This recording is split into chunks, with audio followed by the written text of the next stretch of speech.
Hello friends, मैं आपका दोस्त डॉक्टर सुनील कुमार और आप देख रहे हैं doctor Kumar education clinic.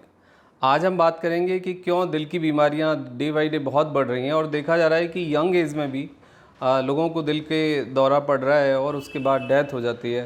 Cardiac MI के case day by day increase हो रहे हैं और दिल की बीमारी और दिमाग की बीमारी और स्ट्रोक सडनली हम सुनते हैं कि एक इंसान बहुत फिट था, रेगुलर एक्सरसाइज करता था, अच्छी डाइट लेता था, अच्छे से अपने प्रोफेशन में भी वो अच्छे से परफॉर्म कर रहा था और कोई बीमारी पहले से नहीं होती है, लेकिन सडन पता लगता है कि एक इंसान की डेथ हो गई। पीछे भी कुछ मॉडल की डेथ हुई है उस तरीके से, और यंग लोगों को भी दिल के दौरे की कंप्लेंट डे बाई डे होती रहती है। हमारी सोसाइटी में 20% लोग दिल के दौरे के लिए मतलब प्रोन हैं, सेंसिटिव हैं, वो एक रिस्क के जोन में आते हैं कि उनको कभी भी दिल का दौरा पड़ सकता है, क्योंकि उनका अपना जो फूड है वो बहुत ज़्यादा रोल प्ले करता है। और कुछ डेंजरस फूड हैं जिसके कारण कि हमारे ब्लॉकेज होता है और दिल की बीमारी का जो रिस्क है वो बढ़ जाता है। तो आज हम बात करेंगे कि कौन कौन से ऐसे फूड हैं जिसको हमें अपनी डाइट से निकालने की आवश्यकता है, स्टॉप करने की आवश्यकता है, और उसका एक हेल्दी अल्टरनेटिव ढूंढने की ज़रूरत है। तो हम काफ़ी हद तक दिल की बीमारी से, और जो प्री मैच्योर डेथ होती हैं वो दिल के दौरे के कारण हो या दिमाग के दौरे के कारण हो, उससे हम बच सकते हैं। तो प्रिवेंशन में सबसे पहली आवश्यकता है कि आप सही खाने का चुनाव करें, और जिस खाने से आपको कुछ प्रॉब्लम होती है, आपकी बॉडी में ब्लॉकेज बढ़ता है, सेंसिटिवनेस बढ़ती है, आप ओबीज होते हैं, फैटी लिवर होता है, कॉर्नरी आर्टरी डिसीज़ का रिस्क डेवलप होता है, आपका ब्लड प्रेशर बढ़ता है, तो उस खाने को आप कंप्लीटली बंद कर दीजिए। यदि हम अपने फूड में थोड़ा सा मॉडिफाई करें फूड को, और कुछ बुरे खाने की यदि पहचान हम कर पाएँ, तो हम काफ़ी हद तक प्री मैच्योर डेथ और दिल के दौरे से हम बच सकते हैं। और ये जो सडन अचानक ये प्रॉब्लम्स जो डे बाई डे हम देख रहे हैं, इनसे फिर बचा जा सकता है। तो हम सबसे पहले ये एक एक करके आज बात करेंगे कि ऐसे कौन सी हमारी हैबिट है और कौन सा हमारा फूड है जो डायरेक्टली कल्प्रिट है और दिल की बीमारी के लिए रिस्पॉन्सिबल है। नंबर वन जो सबसे ज़्यादा सेंसिटिव है, सबसे ज़्यादा आपकी बॉडी को मतलब सेंसिटिव जोन में लाता है, वो है आपका स्मोकिंग। स्मोकिंग से दिल और दिमाग के दौरे का रिस्क काफ़ी बढ़ जाता है, और स्मोकिंग किसी भी फॉर्म में कैसे भी हेल्दी नहीं है। इससे फ्री रेडिकल्स का जो नंबर है वो बढ़ेगा, आपकी बॉडी में इन्फ्लामेशन आएगा, और आपके जो एंजाइम्स हैं उसके सिक्रीशन में फ़र्क पड़ेगा, और ब्लॉकेज आपकी बढ़ेगी, और ट्राइग्लिसराइड यानी ब्लड आपका गाढ़ा हो जाएगा। तो स्मोकिंग कम्प्लीटली स्टॉप कर दें।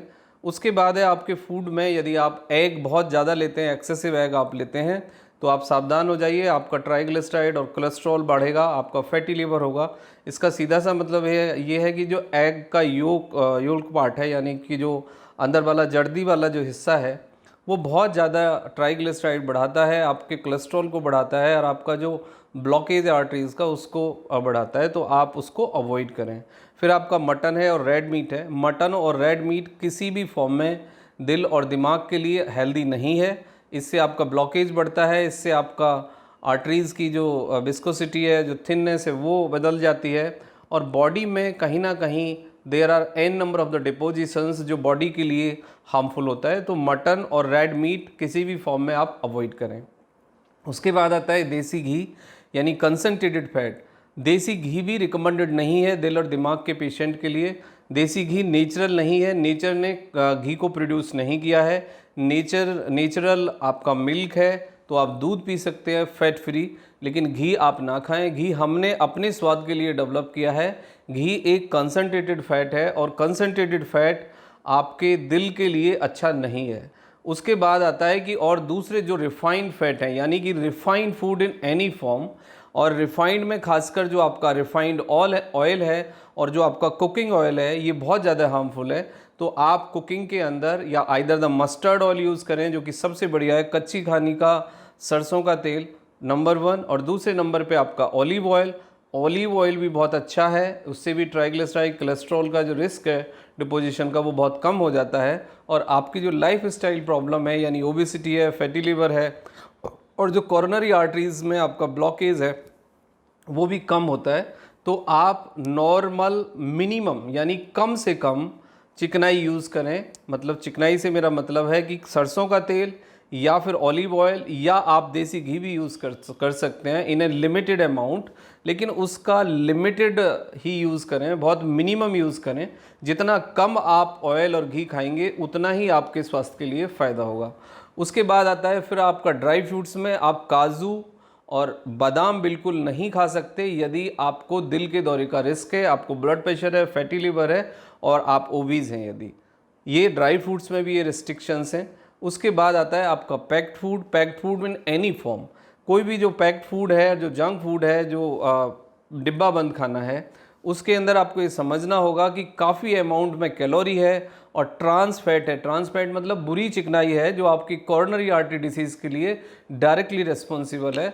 तो किसी भी फॉर्म में आपका पैक्ड फूड और junk food is not recommended. उससे आपको बहुत ज़्यादा कैलोरी मिलती है, आपका डाइजेशन का प्रोसेस बदल जाता है और आपकी बॉडी में आर्टरीज़ के अंदर आपका डिपोजिशन स्टार्ट होता है।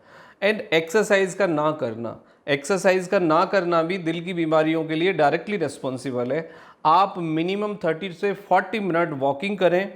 यदि आप योगा मेडिटेशन कर सकते हैं बहुत अच्छी बात है, या रेगुलरली आप एरोबिक्स या जिमिंग करें या फिर स्ट्रेचिंग करें या कोई भी फिटनेस के लिए आपकी एक्सरसाइज वो आपको हेल्प करेगी, वो आपकी बॉडी को ऑक्सीडाइज करेगी, उससे अच्छा ऑक्सीजन मिलेगा, आपकी आर्टरीज और वेन्स का स्वेलिंग कम होगा, बॉडी में एंजाइम्स और हार्मोन्स का सिक्रीशन बेटर होगा और आप एक अच्छी स्लीप इंड्यूस करेंगे। तो एक्सरसाइज बहुत इंपॉर्टेंट पार्ट है। उसके बाद स्ट्रेस, यदि लगातार स्ट्रेस बना रहता है तो आपकी आर्टरीज और नर्व्स की जो फंक्शनिंग है उसको वो बदल देता है, स्वेलिंग आती है और आर्टरीज के लेवल पे ब्लॉकेज भी देखा जाता है और आर्टरीज के अंदर स्वेलिंग भी देखी जाती है यदि लगातार आपको स्ट्रेस रहता है। और ब्लड प्रेशर भी कंपैरेटिवली हायर साइड आपका चला जाएगा यदि लगातार आप स्ट्रेस में रह रहे हैं।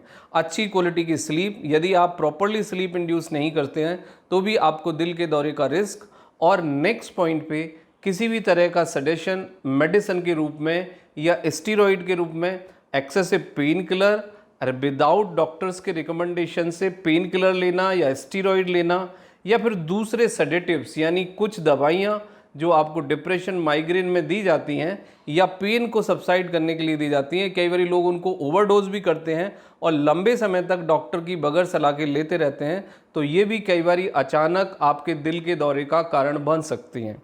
अपार्ट फ्रॉम दैट आपका डायबिटीज़, आपका ब्लड प्रेशर और आपका वेट, ये तीनों भी आपको मेंटेन रखने हैं। ये फूड आप कंप्लीटली बंद कर दीजिए और आप एक नॉर्मल हेल्दी लाइफ स्टाइल जीजिए, तो फिर आप दिल के दौरे के रिस्क से बच सकते हैं और प्री मैच्योर जो डेथ होती है उसका रिस्क भी आपका मिनिमम हो जाएगा। दिल के दौरे का जो आपका रिस्क है वो भी मिनिमम हो जाएगा।